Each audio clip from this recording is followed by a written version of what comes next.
Production begins with a strip of carbon fibre, which is wrapped around a long mast form that will serve as a mould.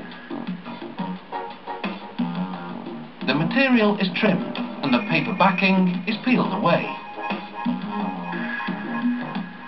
Between 20 and 100 layers will be wound around the mould, depending on the size of the mast. Some layers are applied in a crisscross manner to give the mast more structural integrity and to hold its shape. The overlap is cut away so that the edges meet perfectly.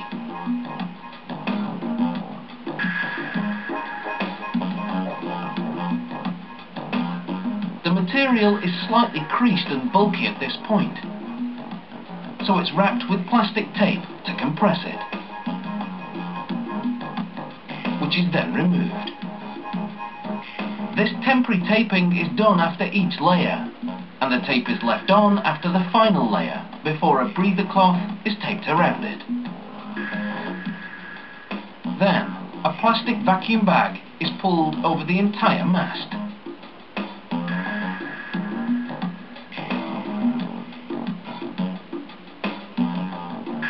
The ends are sealed with tape. The vacuum connector and hose are attached. The vacuum sucks air from between the carbon layers and compresses them further. Next, it all heads into an autoclave to be baked under pressure. This will squeeze more air from the layers.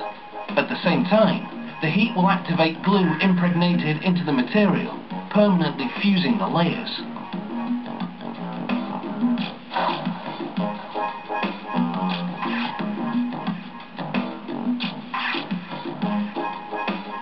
This fitting is made in a similar fashion.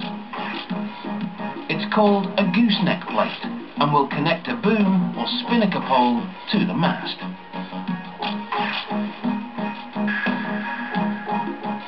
Back to the mast. The large aluminium mould is pulled out of the mast tube.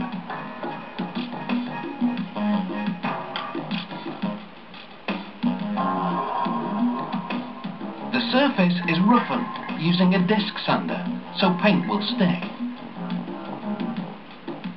2 holes are drilled. And using a jigsaw with a special blade, the holes are connected, creating one wide slot. The gooseneck plate is trimmed to fit snugly on the mast.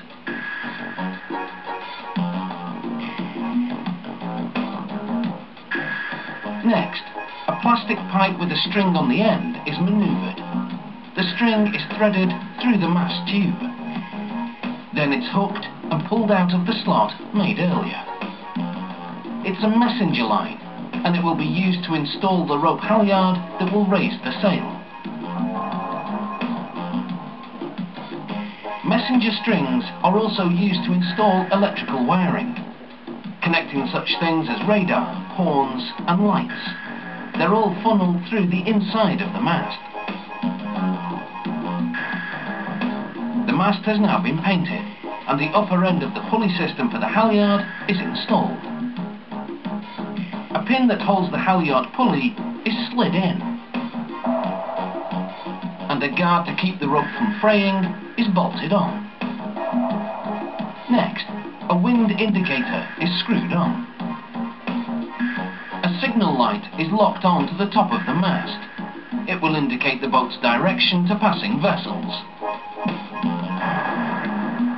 A piece called the toggle is attached. It's a connector piece between the gooseneck plate and the boom.